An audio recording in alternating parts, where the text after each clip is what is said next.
ಕೇಳುಗರೆ, ಕಾರ್ಯಕ್ರಮಕ್ಕೆ ಸ್ವಾಗತ.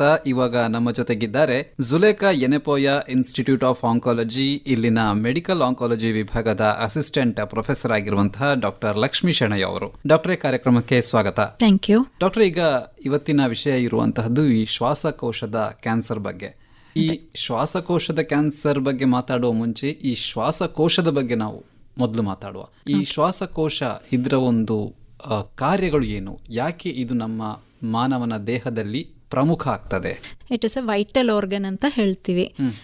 ಅದು ಆಕ್ಚುಲಿ ಆಕ್ಸಿಜನ್ ಅದು ಬ್ಲಡ್ ಅಲ್ಲಿ ರಿಸೀವ್ ಮಾಡುವ ಪ್ಲಸ್ ಕಾರ್ಬನ್ ಡೈಆಕ್ಸೈಡ್ ಹೊರಗಡೆ ಮಾಡುವ ರೆಸ್ಪಿರೇಷನ್ ಇಲ್ಲಿ ಹೆಲ್ಪ್ ಮಾಡುತ್ತೆ. ಪ್ಲಸ್ ಬೇರೆ ನಮ್ದು ಪೊಲ್ಯೂಟನ್ಸ್ ಎಲ್ಲ ಬರುವುದು, can protect from the pollutants, acid base balance maintain ಮಾಡೋದು, ಮತ್ತೆ ಎರಕೊಮ್ಮೆ ಏನ ಮ್ಯಾಕ್ರೋಫೇಜಸ್ ಅಂತ ಇರುತ್ತೆ, ಅದು ಇಮ್ಯುನಿಟಿ ಕೊಡೋದು, ಸ್ವಲ್ಪ ಇಮ್ಯುನಿಟಿ ಕೊಡ್ತಾರೆ ಇದಕ್ಕೆ ಪರ್ಸನ್ಗೆ. ಇದೆಲ್ಲ ಅದದು ಯೂಸಸ್. ಮುಖ್ಯವಾಗಿ ಉಸಿರಾಟದ ಮತ್ತು ಹಾಗೇನೆ ದೇಹಕ್ಕೆ ಬೇಕಾದಂತಹ ಆಕ್ಸಿಜನ್ ಕೊಡೋದು ಮತ್ತೆ ಕಾರ್ಬನ್ ಡೈಆಕ್ಸೈಡ್ ಹೊರಗಡೆ ಇದು ಬಹಳ ಮುಖ್ಯ ಆಗುತ್ತೆ ಅಂತ ಹೇಳಿ. ಈಗ ನಾವು ಶ್ವಾಸಕೋಶದ ಕ್ಯಾನ್ಸರ್ ಬಗ್ಗೆ ಮಾತಾಡೋದಾದ್ರೆ, ಈ ಶ್ವಾಸಕೋಶದ ಕ್ಯಾನ್ಸರ್ ಅಂದ್ರೆ ಏನು, ಹೇಗೆ ಬರುತ್ತೆ ಇದು? ಶ್ವಾಸಕೋಶದ ಕ್ಯಾನ್ಸರ್ ಅಂದ್ರೆ ಮೋಸ್ಟ್ಲಿ ಅದು ಯಾವುದು ಒಂದು ಕೋಶ ಅನ್ಕಂಟ್ರೋಲಬ್ಲಿ ಡಿವೈಡ್ ಆಗಿ ಬೆಳೆಯೋದು. ಎಲ್ಲ ಬಾಡಿ ಅಲ್ಲಿ ಮೆಕ್ಯಾನಿಸಮ್ಸ್ಗೆ ಒಂದು ಕಂಟ್ರೋಲ್ ಸಿಸ್ಟಮ್ ಇರುತ್ತೆ. ಒಂದು ಕೋಶ ಅದರಿಂದ ಹೊರಗಡೆ ಬಂತು, ಅದು ಬೆಳೀತಾ ಇದು ಇಟ್ ಇಸ್ ಡಿವೈಡಿಂಗ್ ಆ್ಯಂಡ್ ಬೆಳೀತಾ ಇದೆ ಅಂದರೆ ಅದು ಬೆಳೆದು ಒಂದು ಗುಂಪು ಮಾಡ್ತಾ ಇದೆ, ಅದಕ್ಕೆ ಕ್ಯಾನ್ಸರ್ ಅಂತ ಹೇಳ್ತೀವಿ. ಶ್ವಾಸಕೋಶದಲ್ಲಿ ಏನು ಕೋಶ ಇದೆನೋ ಅದು ಆ ಥರ ಮಾಡಿದರೆ ಅದು ಲಂಗ್ ಕ್ಯಾನ್ಸರ್. ಅದು ಶ್ವಾಸ ಮಾಡಕ್ಕೆ ಉಸಿರಾಡಕ್ಕೆ ತೊಂದರೆ ಮಾಡಿಸ್ಕೋಬಹುದು, ಹಂಗೆ ಬೆಳುತ್ತೆ. ಅಂದ್ರೆ ಜೀವಕೋಶಗಳು ಅನಿಯಂತ್ರಿತವಾಗಿ ಬೆಳೆಯುವಂತಹದ್ದು, ಅದು ವಿಶೇಷವಾಗಿ ಶ್ವಾಸಕೋಶದಲ್ಲಿ ಆ ಥರ ಬೆಳೆದ್ರೆ ಅದು ಶ್ವಾಸಕೋಶದ ಕ್ಯಾನ್ಸರ್. ಎಲ್ಲ ಕಡೆನೂ ಆಗ್ಬೋದು, ಇದು ಬಾಡಿಯಲ್ಲಿ ಎಲ್ಲ ಕಡೆನೂ ಸೆಲ್ಸ್ ಈ ತರ ಕಂಟ್ರೋಲ್ ಬಿಟ್ಟು ಡಿವೈಡ್ ಆಗಿ ಬೆಳಬಹುದು. ಅದಕ್ಕೆ ಅದು breast cancer, lung cancer, stomach cancer ಎಲ್ಲ ಸ್ಕಿನ್ ಎಲ್ಲ ಕಡೆನೂ ಆಗ್ಬೋದು.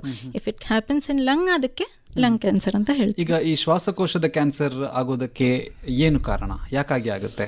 ಮೇನ್ ಕಾರಣ ಧೂಮಪಾನ 80%. ಸೆಕೆಂಡ್ ರೀಸನ್, ಯಾರಾದ್ರೂ ಧೂಮಪಾನ ಮಾಡಿ ಆ ಸ್ಮೋಕ್ ಪ್ಯಾಸಿವ್ ಆಗಿ ಬೇರೆ ಯಾರಾದ್ರೂ ಉಸಿರಾಡಿದ್ರೆ, ಅಕ್ಕಪಕ್ಕದಿರೋರು, ಫ್ರೆಂಡ್ಸ್, ಫ್ಯಾಮಿಲಿ, ಅವ್ರಿಗೇನು ಒಂದು ರಿಸ್ಕ್ ಇರುತ್ತೆ.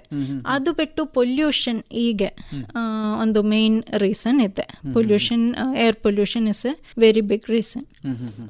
ಬೇರೆ ನಮ್ದು ಆಕ್ಯುಪೇಷನಲ್ ಹಸಾರ್ಡ್ಸ್ ಇರುತ್ತೆ, ಏನಂದ್ರೆ ಆಸ್ಬೆಸ್ಟೋಸ್ ಇಲ್ಲಾಂದ್ರೆ ರೆಡಾನ್ ಗ್ಯಾಸ್ ಎಲ್ಲ ಒಳಗಡೆ ಹೋಗೋದು, ಕೆಮಿಕಲ್ಸ್ ಒಳಗಡೆ ಹೋಗೋದು, ಅದು ಒಂದಿರುತ್ತೆ. ಅದು ಬಿಟ್ಟು main genetic, very little amount genetic factors ಇರುತ್ತೆ. ಇಂಡೋರ್ ಪೊಲ್ಯೂಷನ್, ಕೋಲ್ ಮತ್ತೆ ವುಡ್, ಅಂದ್ರೆ ಈ ಕಟ್ಟಿಗೆಗಳಿಂದ ಅಡುಗೆ ಮಾಡುವಾಗ ಇದು ವುಡ್ ಯೂಸ್ ಮಾಡೋರಿಗೆ ಇರುತ್ತೆ. ಈಗ ಈ ಶ್ವಾಸಕೋಶದ ಕ್ಯಾನ್ಸರ್ ಅನ್ನುವಂಥದ್ದು ಎಷ್ಟು ಸಾಮಾನ್ಯವಾಗಿ ಕಾಣಲಿಕ್ಕೆ ಸಿಗ್ತದೆ ಇದು ನಮಗೆ? ಇದು ವರ್ಲ್ಡ್ ಅಲ್ಲಿ ಸೆಕೆಂಡ್ ಮೋಸ್ಟ್ ಕಾಮನ್ ಇದೆ. ಈಗ ಬ್ರೆಸ್ಟ್ ಕ್ಯಾನ್ಸರ್ ಆದ್ಮೇಲೆ lung cancer second most common incidence ಅಲ್ಲಿ ಇದೆ. ಮತ್ತೆ but most common cos of death in cancer lung cancer ಇದೆ. ಅಂದ್ರೆ ಇದು ಅಗ್ರೆಸಿವ್, ಸ್ವಲ್ಪ ಭೀಕರವಾಗಿ ಕ್ಯಾನ್ಸರ್ ಇದೆ. ಈಗ ಇದರ ಲಕ್ಷಣಗಳು ಏನೆಲ್ಲ ಇರ್ತವೆ ಡಾಕ್ಟ್ರೆ?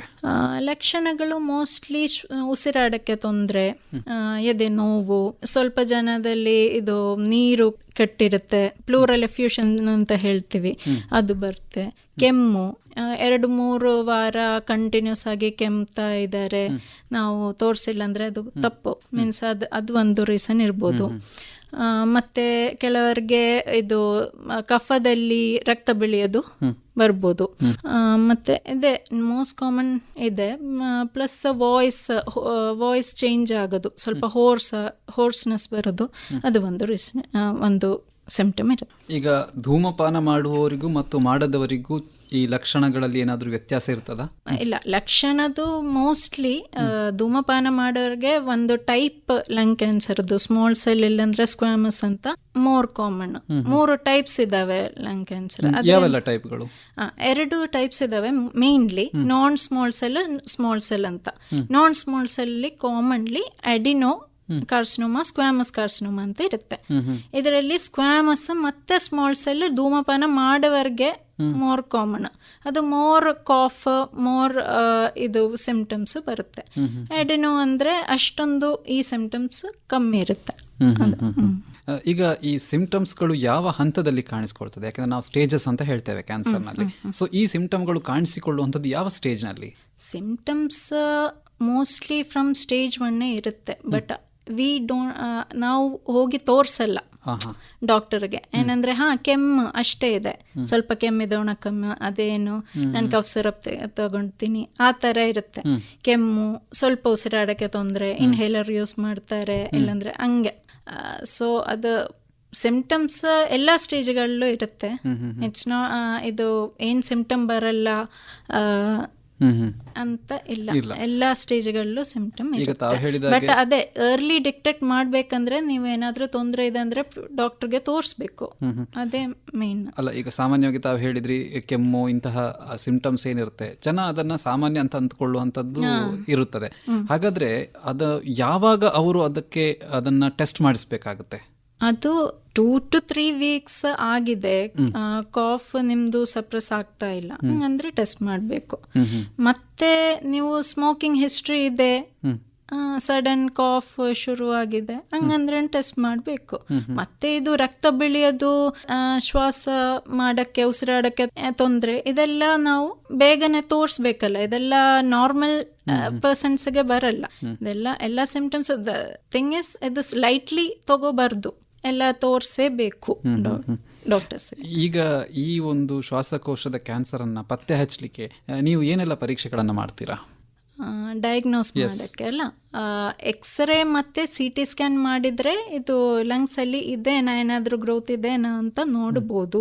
ಬಟ್ ಬಯೋಪ್ಸಿ ಮಾಡಿ ನೋಡೋದು, ಬಯೋಪ್ಸಿ ಅಂದ್ರೆ ಟಿಶ್ಯೂ, ಅದರಿಂದ ಸೂಜಿ ಹಾಕಿ ಟಿಶ್ಯೂ ತೆಗೆದು ನೋಡುದು ಮೈಕ್ರೋಸ್ಕೋಪ್ ಕೆಳಗಡೆ. ಅದೇ ಮೇನ್ ಕನ್ಫರ್ಮೇಟ್ರಿ ಇರುತ್ತೆ. ಏನಂದ್ರೆ ನಾನು ನಿಮ್ಗೆ ಹೇಳ್ತೀನಿ ಅಲ್ಲ, 3 ಟೈಪ್ ಇರುತ್ತೆ. 3 ಟೈಪಿಗೆ ಡಿಫ್ರೆಂಟ್ ಟೈಪ್ ಆಫ್ ಮ್ಯಾನೇಜ್ಮೆಂಟ್ ಇರುತ್ತೆ. ಅದು ಟ್ರೀಟ್ಮೆಂಟ್ ಡಿಫ್ರೆಂಟ್ ಆಗುತ್ತೆ. ಸೊ ನಿಮ್ಗೆ ಯಾವ ಟೈಪ್ ಅಂತ ಅದು ಮೈಕ್ರೋಸ್ಕೋಪ್ ಕೆಳಗಡೆ ನೋಡೇಬೇಕಾಗುತ್ತೆ. ಈಗ ಇದಕ್ಕೆ ರೂಟೀನ್ ಸ್ಕ್ರೀನಿಂಗ್ ಅಂತ ಏನಾದ್ರೂ ಮಾಡ್ಲಿಕ್ಕೆ ಅವಕಾಶ ಇದೆಯಾ? ಸ್ಕ್ರೀನಿಂಗ್ ಆಕ್ಚುಲಿ ಇಂಡಿಯಾದಲ್ಲಿ ಸ್ಟ್ಯಾಂಡರ್ಡೈಸ್ಡ್ ಅಲ್ಲ screening. Nationwide screening program ಆ ಥರ ಏನಿಗೆ ಇಲ್ಲ. ಬಟ್ ಇದು it is studied smokers, heavy smokers, ಹಂಗಂದ್ರೆ 20 ಪ್ಯಾಕ್ ಇಯರ್ ಅಂತ ಹೇಳ್ತೀವಿ. ಹೆವಿ ಸ್ಮೋಕರ್ಸ್ 20 ವರ್ಷ 1 pack per year or more, ಆ ಥರ ಸ್ಮೋಕರ್ಸ್ಗೆ more than 50 years of age ಹಂಗೆ ಇದಾರಂದ್ರೆ yearly low dose CT scan ಮಾಡಿ ನೋಡಬೇಕು ಅಂತ ಇದೆ. ಅದೇನಂದ್ರೆ ಬೇಗ ಇದು ಡಿಟೆಕ್ಟ್ ಮಾಡಕ್ಕೆ, ಇವನ್ ದೋ ಸಿಂಪ್ಟಮ್ಸ್ ಇಲ್ಲ ಅಂದ್ರೇನು ಬೇಗ ಡಿಟೆಕ್ಟ್ ಮಾಡಕ್ಕೆ ಆಗುತ್ತೆ ಅಂತ. Very small cancer may be asymptomatic ಆಗ್ಬೋದಲ್ಲ, ಅದಕ್ಕೆ ಬೇಗ ಡಿಟೆಕ್ಟ್ ಮಾಡಕ್ಕೆ ಅದಿರುತ್ತೆ. ಈಗ ಈ ಒಂದು ಕ್ಯಾನ್ಸರ್ ಅನ್ನು ಡಿಟೆಕ್ಟ್ ಮಾಡಿದ ನಂತರ ಯಾವ ರೀತಿಯಾಗಿ ಚಿಕಿತ್ಸೆಯನ್ನು ಇದಕ್ಕೆ ನೀಡಲಾಗುತ್ತೆ? ಸ್ಟೇಜ್ 1 ಇಲ್ಲಂದ್ರೆ 2 ಇದ್ರೆ ನಾವು ಸರ್ಜರಿ ಮಾಡಬಹುದು. ಸೆಕೆಂಡ್ ಸ್ಟೇಜ್ ಅಲ್ಲಿ ಸರ್ಜರಿ ಮಾಡಿ ಮತ್ತೆ ಇಂಜೆಕ್ಷನ್ಸ್, ಕೀಮೋಥೆರಪಿ ಅಂತ ಅದು ಕೊಡ್ಬೋದು. 3rd ಸ್ಟೇಜ್ ಇಂದ ರೇಡಿಯೇಷನ್ ಪ್ಲಸ್ ಕೀಮೋ ಆ ಥರ ಕಂಪೈನ್ ಮಾಡಿ ಟ್ರೀಟ್ ಮಾಡ್ಬೋದು. 4th ಸ್ಟೇಜ್ ಅಂದರೆ ಈ ಕೋಶಗಳು ರಕ್ತದಿಂದ ಹೋಗಿ ಬೇರೆ ಕಡೆ ಹೋಗಿ ಕೂತ್ಕೊಂಡು ಬೇರೆ ಗ್ರಂಥಿಯಲ್ಲಿ ಎಲ್ಲ ಹೋಗುದು, ಲಿವರಲ್ಲಿ, ಬೋನ್ಸಲ್ಲಿ ಹೋಗೋದು. ಆ ಸ್ಟೇಜಲ್ಲಿ ನಾವು ಇಂಜೆಕ್ಷನ್ ಕೊಟ್ಟೆ ಟ್ರೀಟ್ಮೆಂಟ್ ಮಾಡಬೇಕಾಗುತ್ತೆ. ಎಲ್ಲ ಕಡೆನೂ ಹೋಗ್ಬೇಕಲ್ಲ, ಒಂದು ಲೋಕಲೈಸ್ ಟ್ರೀಟ್ಮೆಂಟ್ ಆ ಸ್ಟೇಜಲ್ಲಿ ವರ್ಕ್ ಆಗಲ್ಲ. ಆ ಸ್ಟೇಜಲ್ಲಿ ನಾವು ಇಂಜೆಕ್ಷನ್ಸ್ ಕೊಡಬೇಕಾಗುತ್ತೆ. ಇಂಜೆಕ್ಷನ್ಸ್ ಕೀಮೋಥೆರಪಿ ಉಂಟು, ಬೇರೆ ನ್ಯೂ ಇಂಜೆಕ್ಷನ್ಸ್ ಉಂಟು. ಈಗ ಯಾವ ಥರ ಇರ್ತದೆ ಟ್ರೀಟ್ಮೆಂಟ್ ಪ್ರೊಸೆಸ್ ಒಟ್ಟಾರೆಯಾಗಿ? ಅಂದರೆ ಎಷ್ಟು ಟೈಮ್ ತಗೋಬೇಕಾಗ್ತದೆ, ಹೇಗೆ ಇದು? ಸ್ಟೇಜ್ 1 ಅಂದರೆ ನಾವು ಸರ್ಜರಿ ಆಗಿದೆ, ಫುಲ್ ಕ್ಯೂರ್ ಆಗಿದೆ, ಅದರಲ್ಲಿ ಇನ್ನೂ ಟ್ರೀಟ್ಮೆಂಟ್ ಇರಲ್ಲ ಮೋಸ್ಟ್ಲಿ. ಸ್ಟೇಜ್ 2 ಅಂದರೆ ನಾವು ನೋಡಿ ಒಂದು 4 ಸೈಕಲ್ ಕೀಮೋ ಆ ಥರ ಕೊಡ್ತೀವಿ. 4 ಸೈಕಲ್ ಅಂದರೆ 21 ದಿನ ಇದರಲ್ಲಿ ಗ್ಯಾಪಲ್ಲಿ 4 ಸೈಕಲ್ 21 ದಿನ ಗ್ಯಾಪ್ ಅಂದರೆ 3 ತಿಂಗಳು ಟ್ರೀಟ್ಮೆಂಟ್ ಮುಗಿಯುತ್ತೆ. ರೇಡಿಯೇಷನ್ ಪ್ಲಸ್ ಕೀಮೋ ಅಂದರೆ ಅದು ರೇಡಿಯೇಷನ್ ಅವರು ಡಿಸೈಡ್ ಮಾಡ್ತಾರೆ ಯಾವ ಥರ ರೇಡಿಯೇಷನ್ ಅಂತ. ಅದು 1-2 ತಿಂಗಳಲ್ಲಿ ಮುಗಿಯುತ್ತೆ ಮ್ಯಾಕ್ಸಿಮಮ್. ಬಟ್ ಸ್ಟೇಜ್ 4 ಅಂದರೆ ಲೈಫ್ ಲಾಂಗ್ ಟ್ರೀಟ್ಮೆಂಟ್ ತಗೋಬೇಕಾಗತ್ತೆ. ಏನಂದರೆ ಸ್ಟೇಜ್ 4 ಥರ ಶುಗರ್ ಪ್ರೆಷರ್ ಥರ ಟ್ರೀಟ್ಮೆಂಟು. ನಾವು ಒಂದು ಮಾತ್ರ ಕೊಟ್ಟು ನೋಡಿದ್ದೀವಿ, ಅದು ವರ್ಕ್ ಆಗ್ತಾ ಇಲ್ಲ ಅಂದರೆ ಸ್ವಲ್ಪ ಚೇಂಜ್ ಮಾಡಿ ನೋಡ್ತೀವಿ, ಅದು ವರ್ಕ್ ಆಗ್ತಾ ಇಲ್ಲ ಅಂದರೆ ಮತ್ತೆ ಚೇಂಜ್ ಮಾಡ್ತೀವಿ. ಆ ಥರ ಒಂದು ಶುಗರ್ ಪ್ರೆಷರ್ ಥರ ಅದು ಲೈಫ್ ಲಾಂಗ್ ಸ್ವಲ್ಪ ಕಂಟ್ರೋಲ್ ಆಗಿ ಕೂತ್ಕೊಂಡು ಹೋಗ್ಬೋದು. ಈಗ ಈ ಟ್ರೀಟ್ಮೆಂಟ್ ವಿಷಯದಲ್ಲಿ ಹೇಳೋದಾದ್ರೆ, ಇತ್ತೀಚೆಗೆ ಏನಾದರೂ ಇದರಲ್ಲಿ ಹೊಸ ಹೊಸ ಆವಿಷ್ಕಾರಗಳು ಅಥವಾ ಹೊಸ ಹೊಸ ಡೆವಲಪ್ಮೆಂಟ್ಗಳೇನಾದರೂ ಆಗ್ತಾ ಇದೆಯಾ? ಈಗ ಡೆವಲಪ್ಮೆಂಟ್ಗಳು ಆಗ್ತಾ ಇದೆ. ಏನಂದ್ರೆ ಇಮ್ಯುನೋಥೆರಪಿ ಅಂತ ಒಂದಿದೆ, ಟಾರ್ಗೆಟೆಡ್ ಥೆರಪಿ ಅಂತ ಇದೆ. ಇಮ್ಯುನೋಥೆರಪಿ ಅಂದ್ರೆ ನಮ್ಮ ಇಮ್ಯೂನ್ ಸಿಸ್ಟಮ್ಗೆ ಕ್ಯಾನ್ಸರ್ ಎದಿರೆ ಬೂಸ್ಟ್ ಮಾಡೋದು. ಆ ತರ ಸ್ವಲ್ಪ ಇಂಜೆಕ್ಷನ್ಸ್ ಇದೆ, ಮಾಲಿಕ್ಯೂಲ್ಸ್ ಇದೆ, ಅದು ಕೊಟ್ಟು ಅದು ಕೀಮೋ ಜೊತೆಗೆ ಕೊಡ್ಬೋದು, ಇಲ್ಲಾಂದ್ರೆ ಕೀಮೋ ಬಿಟ್ಟು ಕೊಡ್ಬೋದು, ಓನ್ಲಿ ಇಮ್ಯುನೋಥೆರಪಿ ಕೊಡ್ಬೋದು. ಅದಕ್ಕೆ ಸ್ವಲ್ಪ ಟೆಸ್ಟ್ಸ್ ಇರುತ್ತೆ, ಟೆಸ್ಟ್ ಮಾಡಿ, ಬ್ಲಡ್ ಟೆಸ್ಟ್ ಮಾಡಿ ಇಲ್ಲಾಂದ್ರೆ ಟಿಶ್ಯೂ ಅಲ್ಲಿ ಟೆಸ್ಟ್ ಮಾಡಿ ನಾವು ನೋಡ್ತೀವಿ ಯಾವ ಕೊಡ್ಬೇಕಂತ. ಟಾರ್ಗೆಟೆಡ್ ಅಂದ್ರೆ ಕೋಶದಲ್ಲಿ ಯಾವ ಒಂದು ಮ್ಯೂಟೇಷನ್ ಆಗಿದೆ ಅದು ನಾವು ಟೆಸ್ಟ್ ಮಾಡಿ ನೋಡಿ ಆ ಮ್ಯೂಟೇಷನ್ಗೆ ಟಾರ್ಗೆಟ್ ಮಾಡುವ ಟ್ಯಾಬ್ಲೆಟ್ಸ್ ಇಲ್ಲಾಂದ್ರೆ ಇಂಜೆಕ್ಷನ್ಸ್, ಆ ಥರನೂ ಇದೆ ಈಗ ಹೊಸ ಟ್ರೀಟ್ಮೆಂಟ್. ಈ ಎಲ್ಲ ಚಿಕಿತ್ಸೆಗಳಿಂದ ಈ ಶ್ವಾಸಕೋಶದ ಕ್ಯಾನ್ಸರ್ ಸಂಪೂರ್ಣವಾಗಿ ಗುಣವಾಗುತ್ತಾ? ಸ್ಟೇಜ್ 1 to 3 ಸಂಪೂರ್ಣವಾಗಿ ಗುಣವಾಗಬಹುದು. ಓನ್ಲಿ ಸ್ಟೇಜ್ 4ಗೆ ನಮಗೆ ಅದು ಕಂಟ್ರೋಲ್ ಮಾಡಿ ಹೋಗಬೇಕು. ಸ್ಟೇಜ್ 4 ಅಂದ್ರೆ ನಾವು ಹೇಳೋದು, ನಾವು ಫುಲ್ ಕ್ಯೂರ್ ಮಾಡೋಕ್ಕೆ ಆಗಲ್ಲ ಅಂತ ಪೇಷಂಟ್ಸ್ಗೆ ಫಸ್ಟೇ ಹೇಳ್ತೀವಿ. ಏನಂದ್ರೆ ಅದು ಆಲ್ರೆಡಿ ಬ್ಲಡ್ ಇಂದ ಬೇರೆ ಕಡೆ ಎಲ್ಲ ಹೋಗಿ ಕುತ್ಕೊಂಡು ಕ್ಯಾನ್ಸರ್ ಮಾಡ್ತಾ ಇದೆ, ಬೋನ್ಸ್ ಅಲ್ಲಿ ಎಲ್ಲ ಹೋಗಿದೆ. ಆ ಸ್ಟೇಜಲ್ಲಿ ನಾವು ಕಂಟ್ರೋಲ್ ಮಾಡೋಕ್ಕೆ ಆಗುತ್ತೆ. ಟ್ರೀಟ್ಮೆಂಟ್ ಡೆಫಿನೆಟ್ಲಿ ಇದೆ, ಬಟ್ ಕಂಟ್ರೋಲ್ ಮಾಡಿ ಹೋಗ್ಬೇಕು. ಅದು ಮೀನ್ಸ್ ಸ್ಟೇಜ್ 4 ಅಲ್ಲಿ ನಾವು ಪೇಷಂಟ್ಗೆ ಟ್ರೀಟ್ ಮಾಡೋದು ಅವ್ರದ್ದು ಸಿಂಪ್ಟಮ್ಸ್ ಕಡಿಮೆ ಆಗಬೇಕು, ಅವ್ರಿಗೆ ಕಷ್ಟ ಕಡಿಮೆ ಆಗಬೇಕು ಅಂತ ಅಷ್ಟೇ. ಅವರು ಇದೇ ಕ್ವಾಲಿಟಿ ಆಫ್ ಲೈಫಲ್ಲಿ ಇರಬೇಕು ಅಂತ ನಾವು ಟ್ರೀಟ್ಮೆಂಟ್ ಮಾಡ್ತೀವಿ ಸ್ಟೇಜ್ 4 ಅಲ್ಲಿ. ಬಾಕಿ ಸ್ಟೇಜಸ್ ಅಲ್ಲಿ ಕ್ಯೂರ್ ಆಗುತ್ತೆ, ಕ್ಯೂರೇಟಿವ್ ಇದೆ. ಈಗ ಈ ಟ್ರೀಟ್ಮೆಂಟ್ ತಗೊಳ್ಳುವಾಗ ಮತ್ತೆ ತಗೊಂಡ ನಂತರ ಅವರು ಏನಾದರೂ ಬದಲಾವಣೆಗಳನ್ನು ಮಾಡ್ಕೋಬೇಕಾಗತ್ತಾ ಅಥವಾ ಏನಾದರೂ ಮುಂಜಾಗ್ರತಾ ಕ್ರಮಗಳನ್ನು ವಹಿಸ್ಕೋಬೇಕಾಗತ್ತಾ? ಹೇಗೆ? ಮೇನ್ಲಿ ಧೂಮಪಾನ ಸ್ಟಾಪ್ ಮಾಡಬೇಕು. ಅದು that is completely non negotiable. ಅದು ಧೂಮಪಾನ ಮಾಡಬಾರ್ದು. ಪೊಲ್ಯೂಷನ್ ಇಂದ ಸ್ವಲ್ಪ they have to protect, mask ಇಡಬೇಕು. ಇದೆಲ್ಲ ನಾವು ಕೀಮೋಥೆರಪಿ ಅಲ್ಲಂದ್ರೆ ರೇಡಿಯೋಥೆರಪಿ ಇದೆಲ್ಲ ಮಾಡುವಾಗ ಪೇಷಂಟದು ಪ್ರತಿರೋಧ ಶಕ್ತಿ ಸ್ವಲ್ಪ ಕಮ್ಮಿ ಆಗೋದು ಚಾನ್ಸ್ ಇರುತ್ತೆ. ಏನಂದ್ರೆ ಕೀಮೋಥೆರಪಿ ಎಲ್ಲ ಕಡೆನೂ ಆ್ಯಕ್ಟ್ ಮಾಡುತ್ತೆ. ಸೊ ರ್ಯಾಪಿಡ್ಲಿ ಡಿವೈಡಿಂಗ್ ಸೆಲ್ಸ್ ನಮ್ಮ ಮಜ್ಜೆಯಲ್ಲಿ ಸೆಲ್ಸ್ ಡೈಲಿ ಡಿವೈಡ್ ಆಗ್ತಾ ಇದೆ ಅಲ್ಲ, ಬ್ಲಡ್ ಸೆಲ್ಸ್, ಅದರಿಂದ ಬಿಳಿ ರಕ್ತ ಕಣಗಳು ಕಮ್ಮಿ ಆಗೋದು ಚಾನ್ಸ್ ಇರುತ್ತೆ. ಸೊ ನಮ್ಮದು ಇಮ್ಯುನಿಟಿ ಕಮ್ಮಿ ಇರ್ಬೋದು. ಅದಕ್ಕೆ ನಾವು ಹೇಳೋದು ಪೇಷಂಟಿಗೆ, ಏನು ಊಟದಲ್ಲಿನೂ ಇಲ್ಲಾಂದರೆ ನಿಶ್ವಾಸ ಮಾಡ್ತಾನು ಎವ್ರಿಥಿಂಗ್ ಶುಡ್ ಬಿ ಕ್ಲೀನ್. ನಾವು ಮಾಸ್ಕ್ ಇಡಬೇಕು, ಪೊಲ್ಯೂಷನ್ನಿಂದ ಪ್ರೊಟೆಕ್ಟ್ ಮಾಡಬೇಕು, ಇಂಡೋರ್ ಪೊಲ್ಯೂಷನ್ನಿಂದ ಪ್ರೊಟೆಕ್ಟ್ ಮಾಡಬೇಕು, ಆ ಥರ. ಈಗ ಒಂದು ಸಲ ಇದು ಸಂಪೂರ್ಣವಾಗಿ ಗುಣಮುಖವಾದ ನಂತರ ಈ ರೋಗ ಮತ್ತೆ ಬರುವಂತಹ ಸಾಧ್ಯತೆ ಇದೆಯಾ? ಸಾಧ್ಯತೆ ಇದೆ, ಸಾಧ್ಯತೆ 0 ಅಂತ ಹೇಳಕ್ಕೆ ಆಗಲ್ಲ. ಸ್ಟೇಜ್ 1 ಸ್ಟೇಜ್ 2 ಸಾಧ್ಯತೆ ಕಮ್ಮಿ ಇದೆ. ಏನಂದ್ರೆ ಅವರದು 5 year ಸರ್ವೈವಲ್ 60-80% ಇರುತ್ತೆ. ಬಟ್ ಸ್ಟೇಜ್ 4 ಅಲ್ಲಿ ಸರ್ವೈವಲ್ ಸ್ವಲ್ಪ ಕಮ್ಮಿ ಆಗುತ್ತೆ. ನಾನ್ ಸ್ಮಾಲ್ ಸೆಲ್ ವಿಭಾಗ ಕ್ಯಾನ್ಸರಲ್ಲಿ ಅದು ಮೋರ್ ಕಾಮನ್. ಅದರಲ್ಲಿ ಆಲ್ಮೋಸ್ಟ್ 2 years ತನಕನೇ ನಾವು ಸರ್ವೈವಲ್ ಹೇಳ್ತೀವಿ.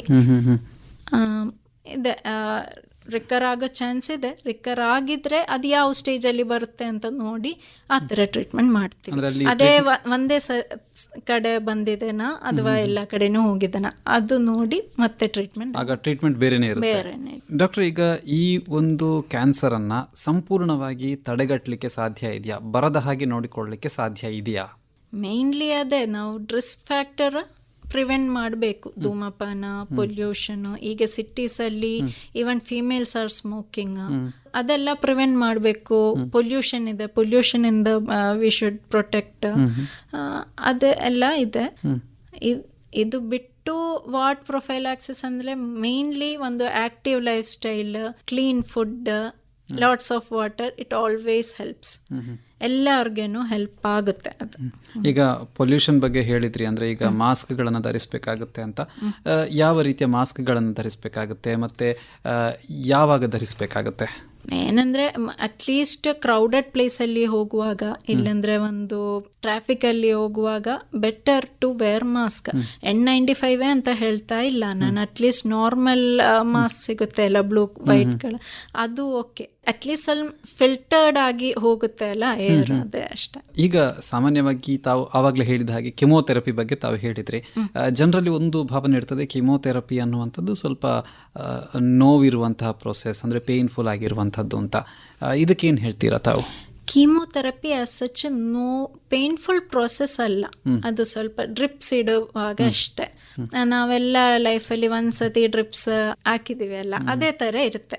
ಒಂದು ಪ್ರೀ ಮೆಡಿಕೇಶನ್ ಅಂತ ಒಂದು ವಾಮಿಟಿಂಗ್ ಅದೆಲ್ಲ ಪ್ರಿವೆಂಟ್ ಮಾಡೋಕ್ಕೆ ಒಂದು ಮೆಡಿಕೇಶನ್ ಹೋಗುತ್ತೆ, ಆಮೇಲೆ ಡ್ರಿಪ್ಸ್ ಹೋಗುತ್ತೆ, ಅದರಲ್ಲಿ ನೋವೇನಿರಲ್ಲ. ಬಟ್ ಕೀಮೋಥೆರಪಿ ಅಂದರೆ ಅದು ಒಂದು generalise treatment. Chemotherapy mainly act ಆಗೋದು ಸೆಲ್ DNA ಒಳಗಡೆ. ಸೊ ರ್ಯಾಪಿಡ್ ಆಗಿ ಡಿವೈಡ್ ಆಗುವ ಸೆಲ್ಸಲ್ಲಿ ಕೀಮೋಥೆರಪಿ ಬೇಗ ಆ್ಯಕ್ಟ್ ಆಗುತ್ತೆ. ಅದೇ ಥರ ಬಾಡಿಯಲ್ಲಿ ಬೇರೆ ಕಡೆನೂ ರ್ಯಾಪಿಡ್ ಆಗಿ ಡಿವೈಡ್ ಆಗುವ ಸೆಲ್ಸ್ ಇದೆ. ನಮ್ಮ ಕೂದಲು, ನಮ್ಮ ಬ್ಲಡ್ ಬರುವ ಸೆಲ್ಸು, ಮತ್ತು ನಮ್ಮದು ಮ್ಯೂಕಸ್ ಲೈನ್, ಏನಂದರೆ ಹೊಟ್ಟೆ ಒಳಗಡೆ ಅದು ಲೈನಿಂಗು ಎಲ್ಲ, ಅದರೆಲ್ಲ ಪ್ರಾಬ್ಲಮ್ಸ್ ಆಗಿದ್ರೆ, ಇರಿಟೇಷನ್ ಆಗಿದ್ರೆ ವಾಮಿಟಿಂಗ್ ಬರುತ್ತೆ, ಇಲ್ಲಾಂದರೆ ವಾಯುಪುಣ್ಣು ಬರುತ್ತೆ. ಇದೆಲ್ಲ ಸೈಡ್ ಎಫೆಕ್ಟ್ಸ್ ಇರುತ್ತವೆ. ಹೀಗೆ ಕೀಮೋಥೆರಪಿ ಜಾಸ್ತಿ ಇಂಪ್ರೂವ್ ಆಗಿದೆ. ಇದೆಲ್ಲ ಸೈಡ್ ಎಫೆಕ್ಟ್ಸು ನಾವು ಪ್ರೊಫೈಲಾಕ್ಟಿಕ್ ಆಗಿ ಬರಬಾರ್ದಂತ ಟ್ರೀಟ್ಮೆಂಟ್ ಮಾಡ್ತಾ ಇದ್ವಿ. ಕೂದಲು ಹೋಗೋದಕ್ಕೆ ಈಗ ನಮಗೆ ಗ್ಯಾರಂಟಿ ಕೊಡೋಕ್ಕೆ ಆಗ್ತಾ ಇಲ್ಲ, ಕೂದಲು ಹೋಗಲ್ಲ ಅಂತ. ಬಟ್ ಅದಕ್ಕೇನು ಇದೆ, ಐಸ್ ಕ್ಯಾಪ್ಸ್ ಎಲ್ಲ ಹಾಕಿ ಸ್ಟಡೀಸ್ ಆಗ್ತಾ ಇದೆ. ಬಟ್ ಅದು ಒಂದು ನನ್ನ ಪೇಷಂಟ್ಸ್ಗೆ ಹೇಳ್ತೀನಿ, ಅದು ನಾನು ಗ್ಯಾರಂಟಿ ಕೊಡಲ್ಲ, ಬಟ್ ಬಾಕಿ ಎಲ್ಲ ಗ್ಯಾರಂಟಿ ಕೊಡ್ತೀನಿ. ಈ ಕೂದಲು ಹೋಗೋದು ಪರ್ಮನೆಂಟ್ ಏನಿಲ್ಲ, ಇದು ಟೆಂಪ್ರರಿ, ಕೂದಲು ವಾಪಸ್ ಬರುತ್ತೆ, ಅದು ಗ್ಯಾರಂಟಿ ಇದೆ. ಈಗ ಈ ಕ್ಯಾನ್ಸರ್ ಏನಿದೆ, ಇದು ಸಣ್ಣ ವಯಸ್ಸಿನಲ್ಲಿಯೂ ಬರಲಿಕ್ಕೆ ಸಾಧ್ಯತೆ ಇದೆಯಾ? ಸಣ್ಣ ವಯಸ್ಸಲ್ಲಿ ಬರೋದು ಸಾಧ್ಯತೆ ಇದೆ. ಫೀಮೇಲ್ಸ್ ಅಲ್ಲಿ, ಯಂಗ್ ಫೀಮೇಲ್ಸ್ ಅಲ್ಲಿ ಈ ಅಡಿನೋಕಾರ್ಸಿನೋಮಾ ಅಂತ ನಾನು ಹೇಳಿದ್ದೀನಿ ಸ್ಟಾರ್ಟಿಂಗ್ ಅಲ್ಲಿ, ಅದು ಜಾಸ್ತಿ ಹೀಗೆ ಕಾಣಿಸ್ತಾ ಇದೆ. ನಾನ್ ಸ್ಮೋಕಿಂಗ್ ಯಂಗ್ ಫೀಮೇಲ್ ಅಲ್ಲಿ ಯಾಕಾಗಿ ಕಾಣಿಸ್ತಾ ಇದೆ ಅದು ಅದೇ ಕಾಸಸ್, ಅದೇ ಪೊಲ್ಯೂಷನ್, ಇಲ್ಲಾಂದ್ರೆ ಬೇರೆ ಥರ್ಡ್ ಪ್ಯಾಸಿವ್ ಸ್ಮೋಕಿಂಗ್, ಅದೇ ಮೇನ್ ರೀಸನ್ಸ್. ಈಗ ತಾವು ಗಮನಿಸಿದ ಹಾಗೆ ಈ ಒಂದು ಕ್ಯಾನ್ಸರ್ಗೆ ಸಂಬಂಧಿಸಿದ ಹಾಗೆ ಜನರಲ್ಲಿ ಇರುವಂತಹ ತಪ್ಪು ಕಲ್ಪನೆಗಳೇನೆಲ್ಲ ಇದೆ, ಏನೆಲ್ಲ ಮಿತ್ಸ್ ಅವರಲ್ಲಿ ಇದೆ? ಮಿತ್ಸ್ ಏನಂದ್ರೆ ಕೀಮೋಥೆರಪಿ ಪೇನ್ಫುಲ್, ಅದು ಬೇಡ, ಕೀಮೋ ಬೇಡ ಅಂತ ಹೇಳ್ತಾರೆ ಪೇಷಂಟ್, ಇಲ್ಲ ಬೇಡ ಕೀಮೋ ಬೇಡ, ಅದು ಆ ಥರ ಅಲ್ಲ. ಅದು ಒಂದು ಟ್ರಿಪ್ಸ್ ಥರನೇ. ಇದಕ್ಕೆ ರಿಕವರಿ ಟೈಮ್ ಇದೆ, 20 days ಆದಮೇಲೆ ನೆಕ್ಸ್ಟ್ ಸೈಕಲ್. ಮತ್ತು ಎಲ್ಲ ಸೈಡ್ ಎಫೆಕ್ಟ್ಸ್ಗೆ ನಾವು ಪ್ರಿವೆನ್ಷನ್ಗೆ ಟ್ರೀಟ್ಮೆಂಟ್ ಮಾಡ್ತೀವಿ ಕೀಮೋ. ಅದಕ್ಕೆ ಈಗ ಕೀಮೋ ಎಲ್ಲ ತುಂಬ ಇಂಪ್ರೂವ್ ಆಗಿದೆ. ಈಗ ಪೇಷಂಟ್ಸ್ ಅದು ವೆಲ್ ಟಾಲರೇಟ್ ಮಾಡ್ತಾರೆ. ಈಗ ಈ ರೀತಿಯಾದಂಥ ಟ್ರೀಟ್ಮೆಂಟ್ಗಳಿಂದ ಏನಾದರೂ ಸೈಡ್ ಎಫೆಕ್ಟ್ಸ್ಗಳು ಅಥವಾ ಶ್ವಾಸಕೋಶದ ಮೇಲೆ ಪರಿಣಾಮ ಬೀರುವಂಥದ್ದೇನಾದರೂ ಇದೆಯಾ? ಶ್ವಾಸಕೋಶದಲ್ಲಿ ಪರಿಣಾಮ ಮೋಸ್ಟ್ಲಿ ಇರಲ್ಲ, ಅದು ಗುಡ್ ಸಿಂಪ್ಟಮ್ಸೇ ಇರುತ್ತೆ. ಬಟ್ ರೇಡಿಯೇಷನ್ ಕೊಡುವಾಗ ಅದು ಬೇರೆ ಕಡೆ ಎಕ್ಸ್ಪೋಸ್ ಆಗಿದೆ, ಇದರಲ್ಲಿ ಸ್ವಲ್ಪ ಇನ್ಫ್ಲಮೇಷನ್ ಆ ಥರ ಇರುತ್ತೆ. ಬಟ್ ಅದಕ್ಕೆ ಎಲ್ಲ ಟ್ರೀಟ್ಮೆಂಟ್ ಇದೆ, ಅದೆಲ್ಲ ರಿಸಾಲ್ವ್ ಆಗುತ್ತೆ. ಆ ಥರ ಅದು ಪರ್ಮನೆಂಟ್ ಇರಲ್ಲ. ಈಗ ಅವರು ಒಂದ್ಸಲ ಗುಣಮುಖರಾದ ನಂತರ ಮತ್ತೆ ಏನಾದರೂ ಜಾಗ್ರತೆಯನ್ನು ವಹಿಸಬೇಕಾಗ್ತದ? ಜಾಗ್ರತಾ ಅಂದ್ರೆ ಧೂಮಪಾನದಿಂದ ಅಷ್ಟೇ ಪ್ರೊಟೆಕ್ಟ್ ಆಗಬೇಕು, ಪೊಲ್ಯೂಷನಿಂದ ಪ್ರೊಟೆಕ್ಷನ್ ಆಗಬೇಕು. ಆಕ್ಯುಪೇಷನಲ್ ಹಸಾರ್ಡ್ಸ್ ಇದೆ ಅಂದರೆ ಅದರಿಂದ ಆಸ್ಬೆಸ್ಟೋಸ್ ನಾನು ಹೇಳ್ತೀನಿ ಅಲ್ಲ, ಆಸ್ಬೆಸ್ಟೋಸ್ ಇನ್ಹಲೇಷನ್ ಒಂದು ಮೇನ್. ಅರ್ಲಿ ಟ್ಯಾಲ್ಕಮ್ ಪೌಡರ್ ಎಲ್ಲ ದಿನ ಯೂಸ್ ಮಾಡುವವರಿಗೆ ಅದು ಒಂದು ಸ್ಟಡಿ ಇತ್ತು, ಅದು ಸ್ವಲ್ಪ ಪ್ರಾಬ್ಲಮ್ ಇದೆ ಅಂತ. ಅವರ ಫಿಸಿಕಲ್ ಆಕ್ಟಿವಿಟಿಗೆ ಏನಾದರೂ ಸಮಸ್ಯೆ ಆಗ್ತದಾ? ನೋಡಿ, ಶ್ವಾಸಕೋಶ ಅಂದ್ರೆ ಅದು ಮೇನ್ ಒಂದು ವೈಟಲ್ ಆರ್ಗನ್ ಅಲ್ಲ. ಅದಕ್ಕೆ ಏನಾದರೂ ಪ್ರಾಬ್ಲಮ್ ಆಗಿದೆ ಅಂದ್ರೆ ನಮ್ದು ಆಕ್ಟಿವಿಟೀಸ್ ಎಲ್ಲ ಸ್ವಲ್ಪ 110 ಫೀಟ್ ಆಗುವಾಗ ನಿಶ್ವಾಸ ಮಾಡೋಕ್ಕೆ ತೊಂದರೆ ಆಗೋದು ಇದೆಲ್ಲ ಇರುತ್ತೆ ಅಲ್ಲ. ಸೊ ಅದಕ್ಕೆ ಬ್ರೆತ್ಲೆಸ್ನೆಸ್, ಕಾಫ್ ಇದೆಲ್ಲ ಸಿಂಪ್ಟಮ್ಸ್ ಆಗಿರುತ್ತೆ. ಡಾಕ್ಟರ್, ಈಗ ತಮ್ಮ ಒಂದು ಆಸ್ಪತ್ರೆಯಲ್ಲಿ ಜುಲೇಖಾ ಯೆನೆಪೋಯ ಇನ್ಸ್ಟಿಟ್ಯೂಟ್ ಆಫ್ ಆಂಕಾಲಜಿಯಲ್ಲಿ ಈ ಕ್ಯಾನ್ಸರ್ನ ಚಿಕಿತ್ಸೆಗೆ ಸಂಬಂಧಿಸಿದ ಹಾಗೆ ಏನೆಲ್ಲ ಸೌಲಭ್ಯಗಳಿವೆ, ಏನೆಲ್ಲ ವ್ಯವಸ್ಥೆಗಳಿವೆ, ಅದರ ಬಗ್ಗೆ ತಿಳಿಸಿ. ನಮ್ಮ ಹಾಸ್ಪಿಟ್ಲಲ್ಲಿ ಡಯಾಗ್ನೋಸಿಸಿಂದ ಟ್ರೀಟ್ಮೆಂಟಿಂದ ಪ್ಯಾಲಿಯೇಟಿವ್ ಮ್ಯಾನೇಜ್ಮೆಂಟ್ ಅಂದರೆ ಏನು ಲಾಸ್ಟ್ ಸ್ಟೇಜಲ್ಲಿ ಎಲ್ಲ ಮ್ಯಾನೇಜ್ ಮಾಡುವುದು ಅದೆಲ್ಲ ಇದೆ. ಎಲ್ಲ ಪೇಯ್ನ್ ಸೆಪ್ರೇಟ್ ಕ್ಲಿನಿಕ್ ಇದೆ, ಡಯಾಗ್ನೋಸ್ ಮಾಡೋಕ್ಕೆ, ಬಯೋಪ್ಸಿ ಮಾಡೋಕ್ಕೆ ರೇಡಿಯಾಲಜಿಸ್ಟ್ ಇದೆ, ರೆಸ್ಪಿರೇಟರಿ ಮೆಡಿಸಿನ್ ಅವರಿದೆ. ನಮ್ಮದು ಎಲ್ಲ ಭಾಗ ಟ್ರೀಟ್ಮೆಂಟ್ಗಳು, surgical oncology, radiation oncology, medical oncology ಎಲ್ಲ ವಿಭಾಗವೂ ಇದೆ. ಮೆಡಿಕಲ್ ಆಂಕಾಲಜಿಯಲ್ಲಿ ನಾವು ಎಲ್ಲ ಇಮ್ಯುನೊಥೆರಪಿ, ಟಾರ್ಗೆಟೆಡ್ ಥೆರಪಿ ಇದೆಲ್ಲ ಕೊಡ್ತಾ ಇದ್ದೀವಿ, ಕೀಮೋಥೆರಪಿ ಎಲ್ಲ ಕೊಡ್ತಾ ಇದ್ದೀವಿ. ಈಗ ಟ್ರೀಟ್ಮೆಂಟ್ ಅಂತ ಹೇಳುವಾಗ ಸಾಮಾನ್ಯವಾಗಿ ಸ್ವಲ್ಪ ಎಕ್ಸ್ಪೆನ್ಸಿವ್, ಕಾಸ್ಟ್ಲಿ ಅನ್ನುವಂಥ ಒಂದು ಭಾವನೆ ಜನರಲ್ಲಿ ಇರ್ತದೆ. ಏನು ಹೇಳ್ತೀರಾ ಇದಕ್ಕೆ? ಕ್ಯಾನ್ಸರ್ ಟ್ರೀಟ್ಮೆಂಟ್ ಈಗ ಅಷ್ಟು ಎಕ್ಸ್ಪೆನ್ಸಿವ್ ಅಲ್ಲ ಅಂತ ಹೇಳ್ತಾ ಇದ್ದೀನಿ. ಏನಂದರೆ ಸ್ಕೀಮ್ಸ್ ಇದ್ದಾವೆ, ಇನ್ಶೂರೆನ್ಸ್ ಇದೆ ಎಲ್ಲರಿಗೆ, ಹೆಲ್ತ್ ಇನ್ಶೂರೆನ್ಸ್ ಮೋಸ್ಟ್ಲಿ ಎಲ್ಲರಿಗೆ ಇದೆ. ಸ್ಕೀಮ್ಸ್ ಅಂದರೆ BPL ಕಾರ್ಡ್ ಪೇಷಂಟ್ಸ್ಗೆ ನಾವು ಫ್ರೀ ಆಗಿನ ಟ್ರೀಟ್ಮೆಂಟ್ ಮಾಡ್ತಾ ಇದ್ದೀವಿ. ಮತ್ತು ESI, ಸಂಪೂರ್ಣ ಸುರಕ್ಷಾ, ಯಶಸ್ವಿನಿ, ಏರಕೊರೆ ಸ್ಕೀಮ್ಸ್ ಇದೆ ಗವರ್ಮೆಂಟ್ ಪ್ರೊವೈಡ್ ಮಾಡೋದು, ಅದೆಲ್ಲ ಅವ್ರಿಗೆ ಯೂಸ್ಫುಲ್ ಆಗ್ತಾ ಇದೆ. ಡಾಕ್ಟರ್, ಈಗ ಕಡೆಯದಾಗಿ ಈ ಒಂದು ಕ್ಯಾನ್ಸರ್ ಬಗ್ಗೆ ಜನರಿಗೆ ಏನು ಹೇಳಲಿಕ್ಕೆ ಇಷ್ಟಪಡ್ತೀರಾ? ಯಾವುದ್ರ ಬಗ್ಗೆ ಅವರು ಜಾಗೃತಿ ವಹಿಸಬೇಕಾಗುತ್ತೆ ಮತ್ತು ಏನು ಮಾಡಬೇಕಾಗತ್ತೆ? ಜಾಗ್ರತೆ ಅಂದರೆ ಧೂಮಪಾನ ಮಾಡಬಾರ್ದು, ಮತ್ತು ಪೊಲ್ಯೂಷನ್ ಇಂದ ಸ್ವಲ್ಪ ದೂರವಾಗಿ ಇರಬೇಕು. ಅದೇ ಡಾಕ್ಟ್ರೇ, ನಮಗೆ ಇವತ್ತಿನ ಈ ಕಾರ್ಯಕ್ರಮದಲ್ಲಿ ಈ ಶ್ವಾಸಕೋಶದ ಕ್ಯಾನ್ಸರ್ ಬಗ್ಗೆ ಸಮಗ್ರವಾಗಿ ಮಾಹಿತಿಯನ್ನು ನೀಡಿದ್ರಿ. ಕಾರ್ಯಕ್ರಮದಲ್ಲಿ ಭಾಗವಹಿಸಿದ್ದಕ್ಕೆ ಧನ್ಯವಾದಗಳು. Thank you.